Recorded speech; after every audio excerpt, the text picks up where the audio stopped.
Hello student, मैं हूं ओम प्रकाश सुमन और आज अपन पढ़ेंगे अंतःकरण की आंतरिक संरचना। इससे पहले वाले वीडियो में अपन ने बाह्यकर्ण और मध्यकर्ण के बारे में पढ़ लिया था और आज अपन अंतःकरण की आंतरिक संरचना के बारे में बहुत विस्तार पूर्वक अध्ययन करेंगे। और ये आपके लिए जो वीडियो है ये 11th क्लास, लैब असिस्टेंट, यहाँ तक कि बीएससी के लिए भी बहुत ही इम्पोर्टेंट वीडियो है। किसी भी कंपटीशन की तैयारी करो, चाहे आप नीट की करो या फिर किसी भी साइंस बायोलॉजी से संबंधित अगर आप तैयारी करते हो तो आपके लिए ये वीडियो बहुत ही हेल्पफुल रहने वाला है। तो इस वीडियो को पूरा देखें, अंत तक देखें और इस वीडियो से संबंधित अगर आपको कोई प्रश्न हो, शिकायत हो तो आप उसको कमेंट बॉक्स में ज़रूर लिखें। ठीक है, तो आइए स्टार्ट करते हैं अपन अंतःकरण की आंतरिक संरचना। ठीक है, तो देखिए ये आपके सामने एक चित्र बना हुआ है। वैसे यहाँ तक इससे पहले वाला मैंने बता दिया था कि सबसे बाहर वाला जो है ईयर पिन्ना, यानी ये बाह्यकर्ण हमने पढ़ लिया था। सबसे बाहर वाला ये बाह्यकर्ण अपन पढ़ चुके थे। उसके बाद यहाँ से अपन क्या नाम से मध्यकर्ण अपन ने ये भी कंप्लीट कर लिया था, मध्यकर्ण। ठीक है, मध्यकर्ण भी अपन पढ़ चुके हैं। इसके बाद ये जो लास्ट बचता है ये वाला है हमारा अंतःकर्ण। क्या है? अंतःकर्ण। कान की संरचना में ये तीन मुख्यतः भाग होते हैं, बाह्यकर्ण, मध्यकर्ण और अंतःकर्ण। इससे पहले वाले वीडियो में विद्यार्थियों हमने जाना था कि बाह्यकर्ण में ईयर पिन्ना और ये बाह्यकर्ण कुहर आता है। इसके अलावा हमने जाना था कि यहाँ पर जो मध्यकर्ण है उसमें तीन प्रकार की अस्थियाँ आती थी। एक का नाम मेलियस है, फिर इनकस है, फिर स्टेपीज है। इस प्रकार से तीन अस्थियाँ आती थी। तो हमारा जो कर्ण है एक विशेष प्रकार की बोन के अंदर, विशेष प्रकार की अस्थि के अंदर स्थित रहता है। उस अस्थि का नाम मैंने आपको बताया था टेम्पोरल अस्थि। क्या नाम बताया था? टेम्पोरल अस्थि। ठीक है, अब ये टेम्पोरल अस्थि आगे जाकर के कुछ विशेष प्रकार की संरचना में डिवाइड हो जाती है। उसको अपन कहते हैं हमारा अंतःकर्ण। जैसे शंख होता है ना, कुछ उस प्रकार से ये हमारा अंतःकर्ण होता है। अब आज अपन को क्योंकि अंतःकर्ण ही पढ़ना है तो अंतःकर्ण के बारे में अपन बात करते हैं। अंतःकर्ण का आखिरकार काम क्या है? तो विद्यार्थियों, जो अंतःकर्ण है हमारा, इस अंतःकर्ण का बहुत ही इंपॉर्टेंट काम है। क्योंकि बाहर वाले जो कर्ण थे वो उनका काम तो केवल ध्वनि तरंगों को इकट्ठा करके अंदर लाना है। अब इसका काम है हमारे शरीर के अंदर दो मुख्य काम ये करता है। अंतःकरण के अंदर दो मुख्य काम होते हैं। पहला काम तो होता है सुनने का। पहला काम कौन सा है? सुनना। दूसरा काम है शरीर का संतुलन बनाना, शरीर का बैलेंस बनाना। ये काम करता है हमारा अंतःकरण।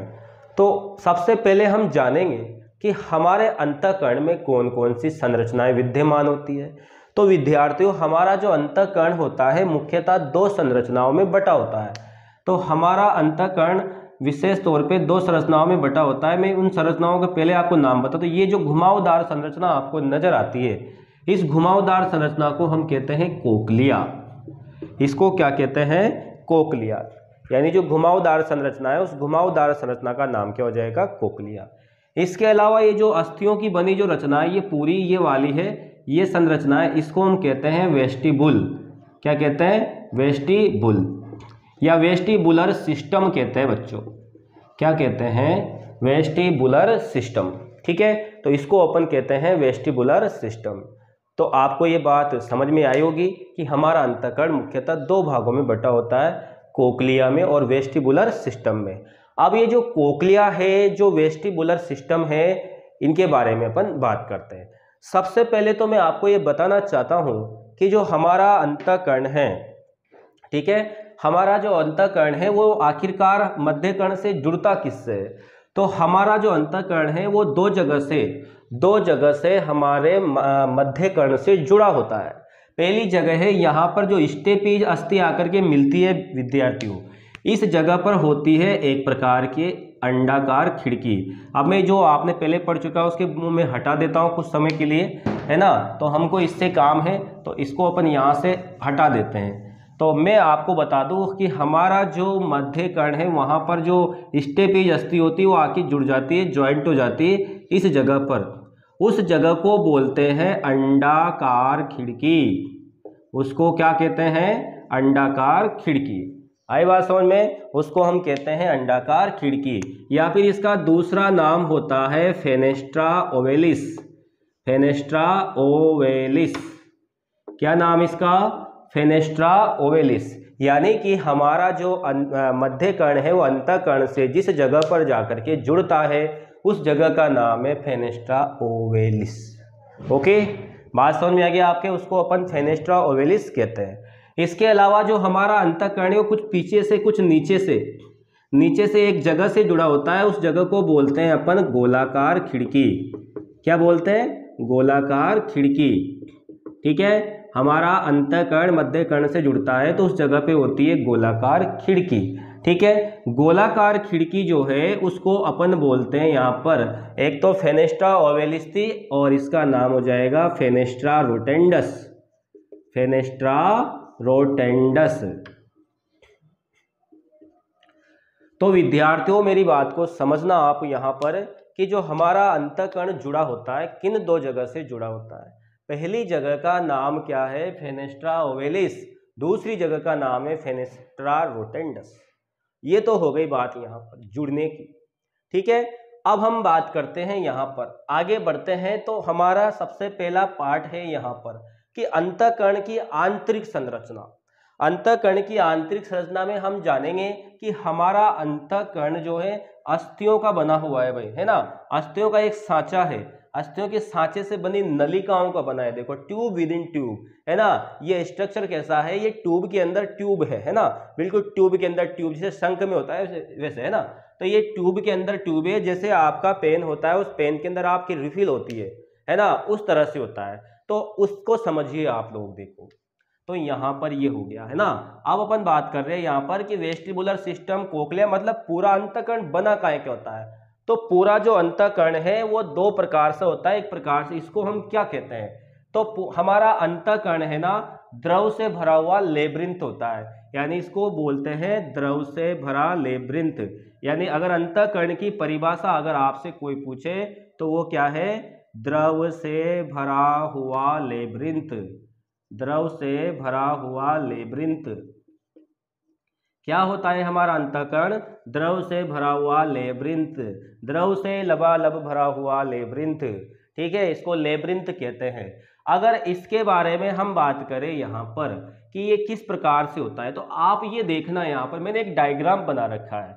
इस डायग्राम में आपको ये पार्ट दिखाई दे रहा होगा, मैंने यहाँ से नीले कलर से बना रखा है। और एक ये आसपास वाली नलिका है, देखो ये नलिका के भीतर नलिका है। तो मैं ये आपको बताना चाह रहा हूँ कि हमारा अंतःकर्ण दो भागों में बटा होता है। एक तो होता है बोनी लेब्रिंथ। क्या होता है? बोनी लेब्रिंथ, या लेब्रिंथ भी बोल देता हूँ इसको, बोनी लेब्रिंथ। और दूसरा होता है मेम्ब्रेनस लेब्रिंथ। Membranes labyrinth. ठीक है, मेम्ब्रेनस लेब्रिंथ ये होता है यहाँ पर, है ना। तो मेम्ब्रेनस लेब्रिंथ,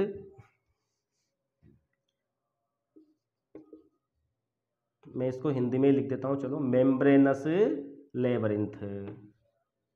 ठीक है, बात समझ में आ रही है? मेम्ब्रेनस लेब्रिंथ होता है भाई, ये दो भागों में बटा होता है। तो सबसे पहले बोनी लेब्रिंथ के बारे में अपन बात करते हैं। तो ये जो ऊपर का सांचा बना हुआ है, मैं इसको थोड़ा सा कुछ अलग तरीके से बताता हूँ कि ये जो इस प्रकार से यहाँ पे समझिए आप लोग, ये बना हुआ है, ये वाला पार्ट देखिए, ये वाला जो भाग है, ये वाला भाग, ये पूरा का पूरा, ये जो नलिकाएं हैं, ये पूरा मैं पूरा इसको कर देता हूँ कंप्लीट।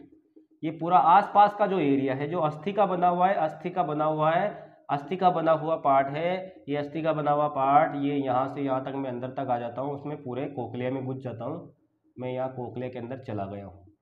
तो ये पूरा जो पार्ट है जो मैंने अभी आपके सामने ये बताया है, तो ये जो पार्ट है, ये बाहर से जो बना हुआ है, इसको अपन क्या कहते हैं? इसको हम नाम दे देते हैं भाई, इसको दे देते हैं अस्थि गहन। क्या कहते हैं? अस्थि गहन, हिंदी में अस्थि गहन कहते हैं, या इसका नाम है बोनी लेब्रिंथ। क्या नाम है? बोनी लेब्रिंथ। इसके अंदर जो ये देखो एक और ये नीले कलर से बना, मतलब इस नलिका के अंदर, खोखली नलिका के अंदर एक और नलिका है, उसको कहते हैं अपन यहाँ पर, उसका नाम हो जाएगा यहाँ पर झिल्लीमय लेब्रिंथ।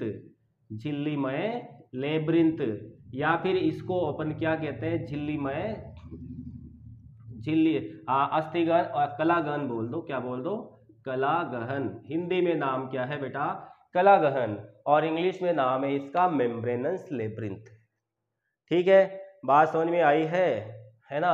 अब आगे समझते हैं कि हम यहाँ पर क्या करते हैं। बोनी लेब्रिंथ जो होता है, ये बोनी लेब्रिंथ होता है, इसके आसपास जो द्रव्य भरा होता है, इस द्रव्य को हम क्या कहते हैं, ये यहाँ पर इसकी बात करते हैं। तो बाहर जो द्रव्य भरा होता है, बाहर वाले द्रव्य का नाम होता है पेरिलिम्फ। बाहर वाले द्रव्य का नाम पेरिलिम्फ होता है।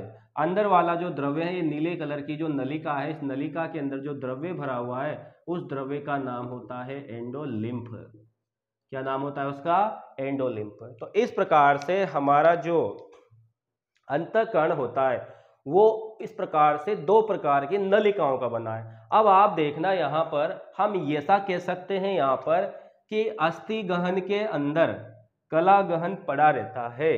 अस्थि गहन के अंदर कलागहन पड़ा रहता है। समझे मेरी बात को कि ये पूरा अंतःकरण है, ये वाला पार्ट देखो, ये आसपास तो इसमें द्रव्य भरा हुआ है। उस द्रव्य को अपन हिंदी में कहते हैं परिलसिका द्रव्य, है ना। क्या कहते हैं, परिलसिका द्रव्य, और इंग्लिश में कहते हैं पेरिलिम्फ। और इस अंदर वाली ट्यूब जो है, उस अंदर वाली ट्यूब के अंदर भी एक द्रव्य भरा हुआ है। उस द्रव्य का नाम क्या हो जाएगा, उस द्रव्य का नाम हो जाएगा एंडोलिम्फ। ठीक है, बात समझ गए। हमारा कान जो है द्रव्य से भरा हुआ एक लेब्रिंथ है। दो प्रकार के लेब्रिंथ है ना, दो प्रकार के लेब्रिंथ है, बोनी लेब्रिंथ एंड दूसरा वाला कौन सा है यहाँ पर, मेम्ब्रेनस लेब्रिंथ। ठीक है, आगे बढ़ते हैं अपन। यहाँ से हम कोक्लिया को अलग करते हैं। अगर विद्यार्थियों हम कोक्लिया की संरचना को देखना चाहते हैं तो पहले इसको मिटा देता हूं मैं। कोक्लिया की संरचना को आप देखना किस प्रकार से ये एक एक करके संरचनाओं को अपन को देखना है। मैं यहाँ बताऊंगा आप लोगों को, देखना कि हमारे कोक्लिया को मैं अगर सीधा कर दूं, इस कोक्लिया की को सीधा कर देता हूँ, ऐसे मैं इसको सीधा कर देता हूँ इस प्रकार से, तो ये कुछ इस तरीके का अपन को नजर आएगा, है ना। इसको मैं सीधा कर देता हूं तो कुछ इस तरीके का ये बन जाएगा। यहाँ पर डियर स्टूडेंट, थोड़ा छोटा चित्र कर देता हूँ, बड़ा बन गया है। इसको मैं इस प्रकार से कर देता हूँ सीधा, तो कुछ इस तरीके का नजर आता है ना, कुछ इस तरीके का नजर आता है। तो यहाँ से जब कोक्लिया जुड़ता है तो उस जुड़ने वाली जगह का नाम क्या था, उस जगह का नाम था फेनेस्ट्रा ओवेलिस, यानी कि अंडाकार खिड़की। कौन सी खिड़की, अंडाकार खिड़की। ठीक है, अंडाकार खिड़की। याद रखना, अंडाकार खिड़की वह जगह है जहां से ध्वनि तरंगे अंतःकरण यानी हमारे इनर में, हाँ हमारे अंतःकरण में आकर के पहुंचती है, इंटरनल एयर में आकर पहुंचती है। तो उस जगह का नाम आपसे पूछे एग्जाम में कभी कि उस जगह का नाम बताओ बेटा, कि जहां से ध्वनि तरंगे हमारे अंतःकरण के अंदर प्रवेश करती है, तो उस जगह का नाम अंडाकार खिड़की या फिर उसको बोलते हैं फेनेस्ट्रा ओवेलिस। दूसरी वाली जो जगह है, ये वाली जगह, इसको बोलते हैं अपन यहाँ पर गोलाकार खिड़की। क्या कहते हैं, गोलाकार खिड़की। तो गोलाकार खिड़की जो है इसको फेनेस्ट्रा रोटेंडस भी बोलते हैं, अभी अपन ने थोड़ी देर पहले पढ़ा था। तो यहाँ से ध्वनि तरंगे आती है बेटा, इस जगह से आती है यहाँ से, और इस जगह से होकर के वापस लौट जाती है, क्योंकि आपको पता है कि ध्वनि तरंगे नष्ट कर सकती है हमारे कर्ण को, है ना, नष्ट कर सकती है। तो उसे बचाने के लिए तरंगों का जो कंपन होता है, वाइब्रेशन होता है, उस वाइब्रेशन से बचने के लिए ये गोलाकार खिड़की होती है। आता इधर से जाता इधर से, आता इधर से जाता इधर से। अब मैं आपको बात कर यहाँ पर बताऊं कि जो ऊपर वाला भाग है, ठीक है ना, तो इसको अपन यहाँ पर नाम दे देते हैं। ये ऊपर वाला भाग है, इस ऊपर वाले भाग को हम कहते हैं इसको अपन क्या कहते हैं, देखो इसका नाम यहाँ पर, इसमें क्या भरा हुआ है, पहले तो इसमें भरा हुआ है पेरिलिम्फ। ठीक है, नीचे भी क्या भरा हुआ है, पेरिलिम्फ, नीचे भी क्या भरा हुआ है, पेरिलिम्फ। और चलो थोड़ा बड़ा लिखता हूँ, यहाँ पे भी पेरिलिम्फ भरा हुआ है। ठीक है, और अंदर भरा हुआ है यहाँ पर एंडोलिम्फ। क्या भरा हुआ है, एंडोलिम्फ, अंदर भरा हुआ है एंडोलिम्फ। अब इन जो हमारे कोक्लिया का अनुप्रस्थ काट अगर अपन देखते हैं तो उस काट में हमको क्या दिखाई देता है, तो सबसे पहले यहाँ पर दिखाई देता है ये बाहर वाला जो पार्ट है, इस पार्ट को क्या कहते हैं, ऊपर वाला पार्ट है इसको कहते हैं स्केला। क्या कहते हैं, स्केला वेस्टिबुली। क्या कहते हैं? Scala vestibuli. क्या कहते हैं? Scala vestibuli. नीचे वाले भाग को कहते हैं स्केला टिम्पेनी। क्या कहते हैं इसको? नीचे वाले भाग को स्केला टिम्पेनी। स्केला टिम्पेनी, इसको स्केला टिम्पेनी कहते हैं। जो बीच में बचा है उसको तो मैं कह देता हूं स्केला मीडिया। Scala media. अब ये जो स्केला मीडिया है, स्केला टिम्पेनी है, इनके मध्य में कुछ कुछ जगह पर झिल्लियां होती है। तो सबसे पहले मैं बात करूं ये वाली झिल्ली है जो स्केला वेस्टिबुली और स्केला मीडिया को अलग करती है। स्केला वेस्टिबुली, स्केला मीडिया, इसको अलग करने वाली जो झिल्ली है उस झिल्ली का क्या नाम हो जाएगा? उस झिल्ली का नाम हो जाएगा रीजनर मेम्ब्रेन। उसका हो जाएगा रीजनर्स कला। क्या बोलते हैं उसको? रीजनर्स कला कहते हैं, याद रखना, रीजनर्स कला। और जो स्केला मीडिया बीच वाली और आखिरी वाली जो स्केला टिम्पेनी है उसको अलग करती है, उसका नाम है आधार कला। क्या नाम है? आधार कला। समझना मेरी बात को कि यहाँ पर, या फिर इसको मैं बोल दूं यहाँ पर रीजनर्स मेम्ब्रेन और ये है हमारी बेसिलर मेम्ब्रेन। रीजनर हो गई, ये होगी बेसिलर। ठीक है, समझ रहे हो मेरी बात को, है ना? ये इस प्रकार से हम कोकलिया का काट देख रहे हैं, उसको काट के देख रहे हैं तो कैसा दिखता है। अब हमने इसको काटा और देखा तो अंदर भी कुछ चीजें यहाँ पर क्या होता है, थोड़ा सा मैं इसको बड़ा कर देता हूँ चित्र को, ठीक है ना। अब मैं थोड़ा इसको इस तरह से बनाता हूँ, इसका काम है ही नहीं अपने यहाँ पर, अंतःकरण का काम है ही नहीं। चलो ठीक है, इसको भी मैं हटा देता हूँ कुछ समय के लिए। ठीक है, मैं यहाँ पर बना के दिखाता हूँ आपको कि ये जो बेसिलर मेम्ब्रेन है, ये वाली झिल्ली, ये बेसिलर कला है। इस बेसिलर कला पर क्या होता है? आधार कला पर एक अंग पाया जाता है, उस अंग का नाम है यहाँ पर, उस अंग का नाम मैं यहाँ बता देता हूँ, उसको कहते हैं कोटिका अंग, या फिर इसको कहते हैं ऑर्गन ऑफ कोटाई। मैं यहाँ इसको, चलो ठीक है, इसको हटा देता हूँ, अलग से बना देते हैं। इसको मैं थोड़ा गोल करके बताता हूँ आप लोगों को कि कुछ इस तरीके से हमारा क्या है, ये कुछ इस तरीके से हमारा अंतःकरण है। और अंतःकरण में विद्यार्थी इस प्रकार से अगर अपन भाग करते हैं तो ये इस तरीके से होता है। ये ऊपर वाला भाग स्केला, फिर से लिखता हूँ स्केला वेस्टिबुली, स्केला वेस्टिबुली, इसके नीचे वाला स्केला टिम्पेनी, स्केला टिम्पेनी, और बीच वाला भाग है स्केला मीडिया, स्केला मीडिया। पहले मैंने कान को आपको बताया था इस तरीके से काट करके, अब मैं इस तरीके से काट के बता रहा हूँ। यहाँ पर होता है ऑर्गन ऑफ कोटाई, मैं इसको हटा देता हूँ कुछ समय के लिए, है ना। ये जो अंग है, इस अंग का नाम है ऑर्गन ऑफ कोटी, या इसको कहते हैं कोटिका अंग। क्या कहते हैं? कोटिका अंग। तो यहाँ पर इस जगह पर क्या होता है, इसका अगर अपन अनुप्रस्थ काट के देखें तो ये जो भाग है इस जगह पे होता है कोटिका अंग। तो ये कोटिका अंग मैंने यहाँ पे बना दिया, कोटि अंग या कोटिका अंग। ये जो कोटिका अंग होता है, इस कोटिका अंग के ऊपर भी एक झिल्ली पाई जाती है, उस झिल्ली का नाम है, इसके ऊपर एक झिल्ली पाई जाती है, उस झिल्ली का नाम है टेक्टोरियल कला, टेक्टोरियल झिल्ली, उसका नाम है टेक्टोरियल झिल्ली। तो इस प्रकार का की बनावट होती है हमारे किसकी, हमारे यहाँ पर इस कोकलिया की। अब इस कोकलिया के अंदर ये जो अंग है इसके बारे में मैं आपको बता देता हूँ, कोटिका अंग आखिरकार होता किस तरीके का है। ठीक है, कोटि के अंग के बारे में आपसे बात करते हैं कि कोटिका अंग किस प्रकार का होता है।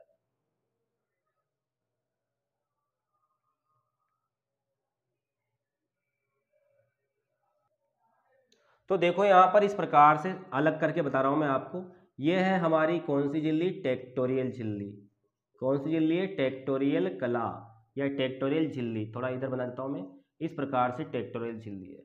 टेक्टोरियल झिल्ली के नीचे यहाँ पर इस प्रकार से ये कोटि का अंग है ना। ये कोटि का अंग में बना रहा हूँ यहाँ पर, ये बीच में से निकाल के मैं थोड़ा अच्छे से बताना चाह रहा हूँ आपको। ये टेक्टोरियल झिल्ली है, ठीक है बेटा, ये टेक्टोरियल झिल्ली है। अब यहाँ पर क्या होता है, कुछ कोशिकाएं होती है, यानी कोटि का अंग जो होता है उसमें कुछ विशेष प्रकार की कोशिकाएं होती है, ठीक है ना, विशेष प्रकार की कोशिकाएं होती है। और उन कोशिकाओं के मध्य यहाँ पर कुछ विशेष प्रकार की और कोशिकाएं होती है, मैं बीच में बना रहा हूँ उनको इस तरीके से, जिनको बोलते हैं ग्राही कोशिकाएं या तंतु कोशिकाएं भी कह सकते हो आप, है ना। तो ये कोशिकाएं या संवेदी कोशिकाएं बोल दो आप, यहाँ पे क्या बोल दो, संवेदी कोशिकाएं।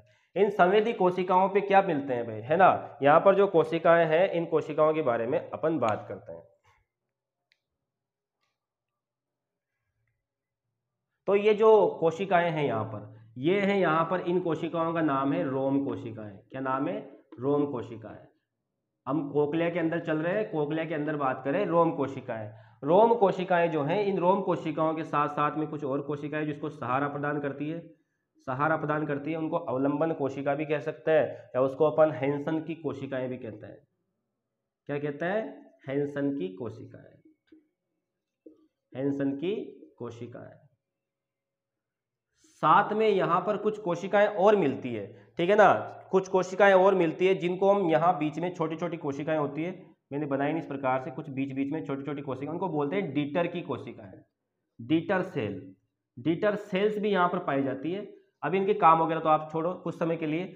अब यहाँ से ये जो कोशिकाएं हैं, है ना, देखना विद्यार्थी, ये जो कोशिकाएं, इन कोशिकाओं से जुड़ी रहती है तंत्रिकाएं, इन कोशिकाओं से जुड़ी रहती है तंत्रिकाएं, है ना। इन कोशिकाओं से क्या जुड़ी है, तंत्रिकाएं। सारी तंत्रिकाएं मिलकर के, सारी तंत्रिकाएं मिल जाती है और एक तंत्रिका तंतु या श्रवण तंतु बनाते हैं, जिसको क्या कहते हैं, जिसको अपन बोलते हैं ऑडिटरी नर्व बोलते हैं। क्या बोलते हैं, ऑडिटरी नर्व, या फिर कोक्लियर नर्व बोल दो, आप कुछ भी कह दो, कोक्लियर नर्व कह देते हैं इसको। क्या कहते हैं, कोक्लियर नर्व, कोक्लियर नर्व, क्योंकि ये कोक्लिया से निकलती है इसलिए कोक्लियर नर्व कह दो। किससे निकल रही है, कोक्लिया से, इसलिए कोक्लियर नर्व कह दो। और विद्यार्थी ये कोक्लियर नर्व तो हो ही गई है साथ में, है ना। इस कोक्लियर नर्व कहाँ से जुड़ी है, इसका संबंध हो जाएगा हमारे ब्रेन से। किससे कनेक्टेड है आगे जाकर के, ये ब्रेन से। अब देखो यहाँ पर ये जो कोशिका है, ये कोटि का अंग है, ये बहुत इंपॉर्टेंट है भाई। ये कोटि का अंग यहाँ पर मौजूद है, इस लाइन पर, इस जगह पर, है ना। ये कोटि का अंग यहाँ पर है, ये टेक्टोरियल झिल्ली है, हमारे अंतःकरण का जो कोक्लिया है उसके अंदर है। तो कोक्लिया के अंदर जो भाग है, ये जो हैंसन की कोशिकाएं हैं, डीटर की कोशिकाएं हैं, रोम कोशिकाएं हैं, तो विशेष तौर पे हमें याद रखना है जो रोम कोशिकाएं हैं, ठीक है ना। ये जो रोम कोशिकाएं हैं इसके बारे में अपन को याद। तो ये जो रोम कोशिकाएं, इन रोम कोशिकाओं के ऊपर मिलते हैं आपको स्टीरियोसीलिया, स्टीरियोसीलिया, या इन स्टीरियोसीलिया को अपन सूक्ष्मांकुर भी कह सकते हैं। स्टीरियोसीलिया को सूक्ष्मांकुर भी अपन यहाँ पर नाम दे सकते हैं। तो देखना विद्यार्थियों, यहाँ पर मैं आपको क्या बताना चाह रहा हूँ, यहाँ पर आप इस चीज़ को समझना कि यहाँ पर देखना, इस जगह पर ये स्टीरियोसीलिया है और ये टेक्टोरियल झिल्ली है। अब मैं यहाँ से बात करता हूँ, यहाँ से ध्वनि तरंगे अंदर आती है, आती है, आती, इस प्रकार से आती आती कहाँ पे पहुँच जाती है, इस द्रव्य में पहुँचती है। तो मैं आपको बताता हूँ, यहाँ पर ऊपर वाला जो है मैंने इस तरह से बनाया था, पहले स्ट्रक्चर कुछ इस तरीके का समझना कि जब ध्वनि तरंगे अंदर आती है तो ये जो लिम्फ होता है ना, इस लिम्फ में हलचल होती है। ये लिम्फ जो है, ये लिम्फ यहाँ पर हिलता है, तो लिम्फ के हिलने से ये जो कोटि का अंग है, इस कोटि के अंग किस पे रखा हुआ है, अरे आधार झिल्ली पर रखा हुआ है। इस झिल्ली का नाम क्या था, इस झिल्ली का नाम था आधार कला। आधार कला में हलचल होती है, जब आधार कला में हलचल होती है तो ये कोशिका हिलती है, ये कोशिका हिलती है तो स्टीरियोसीलिया हिलते हैं। स्टीरियोसीलिया इस टेक्टोरियल झिल्ली पर क्या डालते हैं, दबाव डालते हैं, और इन कोशिकाओं पर जैसे ही ये टेक्टोरियल झिल्ली इस पर टच में आती है, छूती इनको, तो ये जो कोक्लियर नर्व है ना, ये कोक्लियर नर्व जो है ना, ये जो तंत्रिका है, ये हमारे मस्तिष्क को जाकर के कहती है कि भाई यहाँ पर कुछ हो रहा है, कुछ सुनाई दे रहा है कि नहीं दे रहा है, हाँ, हम कुछ सुन पा रहे हैं या नहीं सुन पा रहे हैं। तो ये जो यहाँ पर रोम कोशिकाएं हैं, जैसे टेक्टोरियल झिल्ली के टच में आती इस तरह से, तो यहाँ पर जो संवेदी कोशिकाएं, रोम कोशिकाएं हैं, ये रोम कोशिका हमारे मस्तिष्क को आदि के पास जाती है, यानी संवेदी कोशिकाएं, या अभी संवेदी ग्राही कोशिका बोल दो, ये कोशिका जाती है मस्तिष्क के पास। कोशिका क्या, सॉरी, तंत्रिका जो है ये आवेग मस्तिष्क के पास जाते हैं और मस्तिष्क के यहाँ पर इनका विश्लेषण होता है। तो ये कोक्लिया का स्ट्रक्चर है, किसका स्ट्रक्चर है, कोक्लिया का स्ट्रक्चर है। बहुत ही डिटेल से मैंने आपको बताया, है ना। तो इस प्रकार से बहुत सारी कोशिकाएं होती है। कुछ कोशिकाओं के बारे में आप याद रख लो। हैंसन की कोशिकाओं का संबंध किससे है, तो हमारे कोटिक अंग से है। डीटर सेल्स का संबंध किससे है, डीटर सेल्स का संबंध भी हमारे कोटिक अंग यानी अंतःकरण से है। इस प्रकार से हम इनके बारे में याद रख सकते हैं, ठीक है। और यहाँ पर इसके बाद हम आगे बढ़ते हैं और आगे बढ़ करके बात करते हैं हमारे अगले वाले सिस्टम वेस्टिबुलर सिस्टम की तरफ बढ़ते हैं। तो विद्यार्थियों आप जानो कि हमारा जो कोकलिया होता है, इस कोकलिया के ऊपर एक प्रकार का जटिल नलिकाओं से बना हुआ तंत्र होता है। इस जटिल नलिकाओं से बने हुए तंत्र को हम कहते हैं वेस्टिबुलर सिस्टम। वेस्टिबुलर सिस्टम में ये जो भाग है, यहाँ वाला भाग, यहाँ वाले भाग को हम कहते हैं वेस्टिबुल। क्या कहते हैं, वेस्टिबुल, ठीक है, इसको हम कहते हैं वेस्टिबुल। आगे बात समझ में। और ये जो पूरा सिस्टम है इनको बोलते हैं हम यहाँ पर सेमी सर्कुलर केनाल या अर्ध वृत्ताकार नलिका, ठीक है। ये अर्ध वृत्ताकार नलिका यहाँ पर मौजूद है। अब बात करते हैं ये वाले जो पिंड है, यहाँ पर जो नलिका देखो, इसके अंदर ये नलिका के भीतर नलिका है, तो वेस्टिबुलर तंत्र है। तो अंतःकरण में कोकलिया के ऊपर एक नलिकाओं का तंत्र पाया जाता है, गहन तंत्र पाया जाता है। उस तंत्र को हम कहते हैं वेस्टिबुलर सिस्टम, वेस्टिबुलर तंत्र, ठीक है। अब वेस्टिबुलर तंत्र के बारे में बात करते हैं तो सबसे पहले इस वाले भाग की बात करते हैं। यहाँ पर ये ऊपर वाला भाग है, ये ऊपर वाले भाग को हम कहते हैं यूट्रिकुलस। क्या कहते हैं, यूट्रिकुलस या यूट्रिकुल कह देते हैं, यूट्रिकुलस भी कह देते हैं। और नीचे वाले भाग का नाम है यहाँ पर सेक्युला। एक यूट्रिकुलस है और सेकुला है। ये यूट्रिकुलस और सेकुला देखो, ये इसका काम था पहले वाले का सुनने का, ओनली सुनने का, हियरिंग, ओनली हियरिंग मैकेनिज्म। और ये वाला जो हुआ ये बैलेंसिंग मैकेनिज्म के ऊपर कार्य करता है, ठीक है। तो यहाँ पर यूट्रिकुलस है और यूट्रिकुलस और सेकुला को मिलके हम क्या नाम देते हैं, यूट्रिकुलस और सेकुला मिलके कहलाता है ऑर्गन ऑफ, ठीक है ना, ओटोलिथ। इसको क्या कहते हैं, ऑर्गन ऑफ ओटोलिथ, ठीक है। ये कहलाता है ऑर्गन ऑफ ओटोलिथ, ठीक है।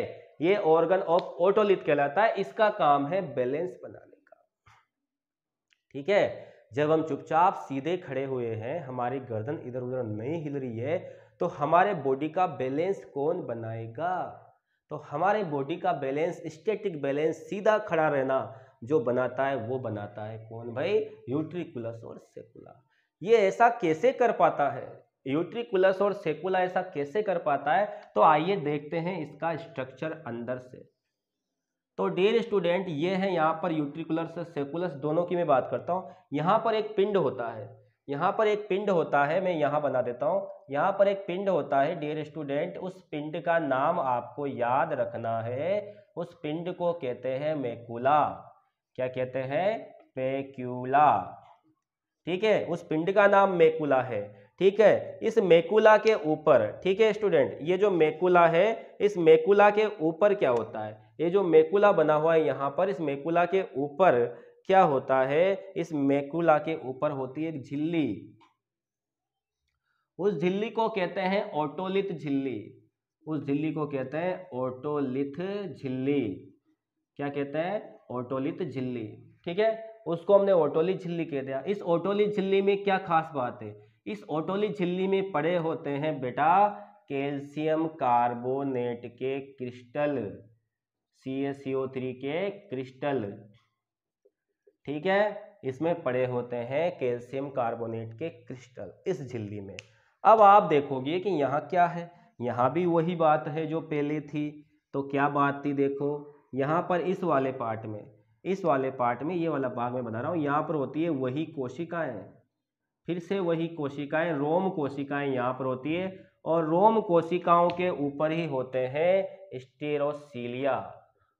क्या होता है, स्टेरियोसीलिया। और वही कोशिकाएं जो यहाँ पर थी वो यहाँ पर होती है, पर यहाँ पर एक मेम्ब्रेन होती है।